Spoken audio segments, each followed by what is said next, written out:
This is TWiT. Oh, one of the things I wanted to do more happy stories. And I don't know, Mike, you can advise me as a longtime editor. Yeah. I have noticed over the last couple of years, and I've received some notes from listeners, that tech has really turned negative.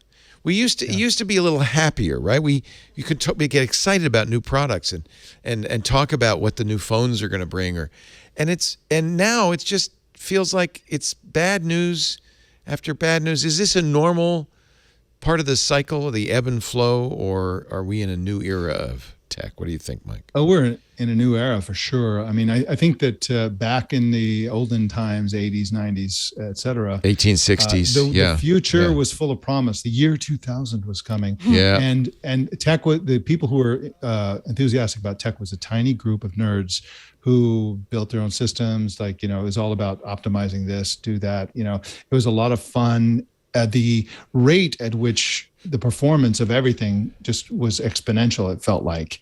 And so think about how cameras have evolved on cell phones in the last 12 years.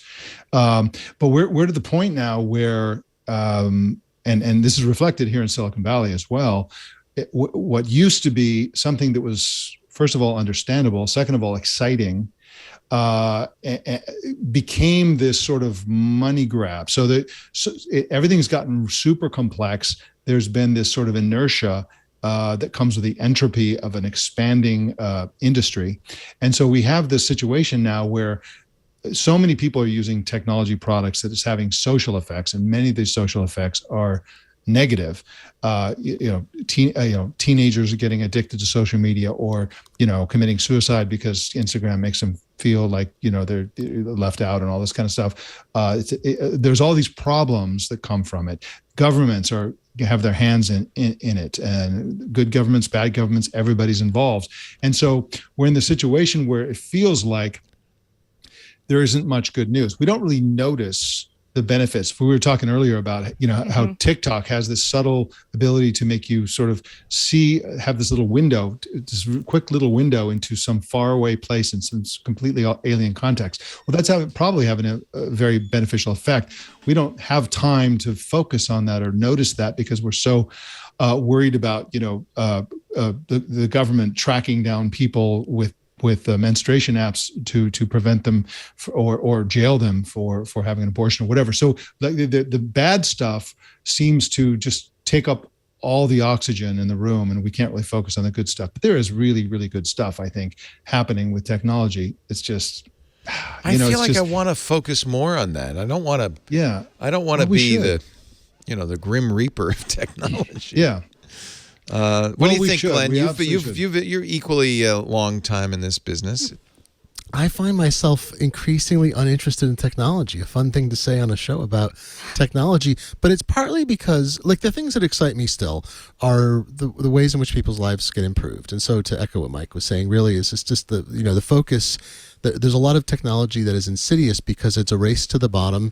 It's a race to grab eyeballs and attention and to do increasingly negative things because that's how the money is raised. And, there's a famous example that I think is actually made up, but it's the psychology test where students in a psychology class start only paying attention to a professor when he or she's on one side of the classroom.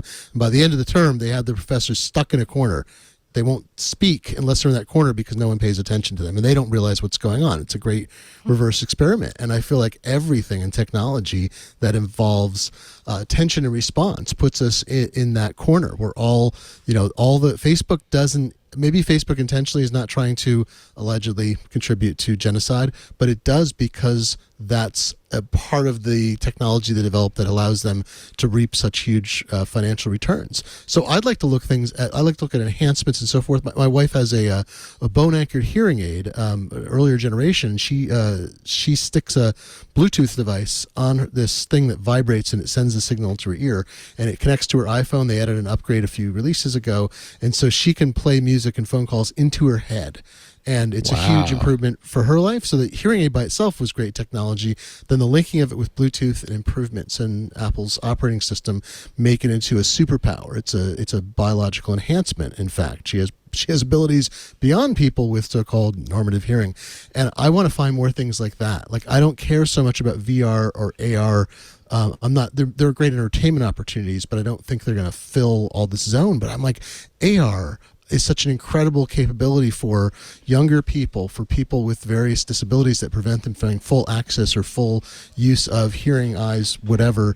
I think about, like, the thing that I keep coming back to in my idea of what the future should be is heads-up display painting our windshields in a car. I don't want necessarily automatic driving. I like warnings and things like that are good, but I want to be able to drive the road at night and have night vision on the inside of my windshield.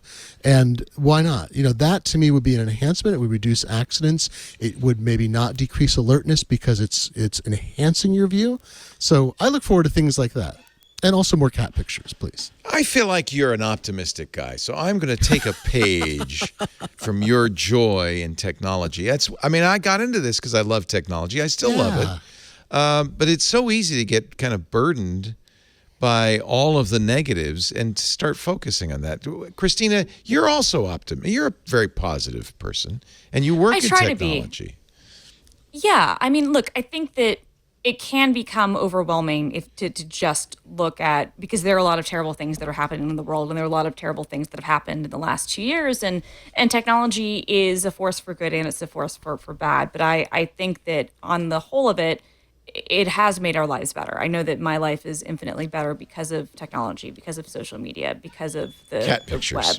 Right. Yes. Yeah, totally. Right. Like because of the way that I can communicate with people, like even what happened to us in the last 2 years, right? Like as bad as that was, it would have been worse if we didn't all have, the ability to communicate with each other over video chat. Right. Yeah. Or even through text messages or phone calls. Right. Like which, needless to say, the last time we had one of these things, 100 years ago, you didn't have that ability. You just locked yourself in your room and right. And waved for help. Yeah. To say nothing of vaccines and the stuff that's happened there. So I don't know. I have to work at it because it's easy for me, even though I am I'm not a cynical person. I mean, I have cynical aspects, but I try to be a fairly positive person. It's hard sometimes not to be taken in by all the cynicism. I also don't want to be a cheerleader for the industries that sometimes I think that maybe in the past we were too credulous and we were too positive about certain things and allowed certain things to happen. So I think that there's a good and a bad, but I do fear sometimes when I read some of the coverage and I read through the lens of someone who loves technology, who used to be a reporter and now works for a tech company. And so I will say I have a different perspective, which is good to have. Sometimes I worry that too much of the coverage is negative just to be negative, critical just to be critical, and I'm here for the criticism. I'm here for the pushback, but there has to be a balance. And I do sometimes wonder if we've swung too far in the other way. Like we went from being way too credulous, way too laudatory, to now completely ignoring the positive things that can happen because of tech. Leo, can I make a couple of points? Sure. Not to miss the forest for the trees. Talk about the forest a bit.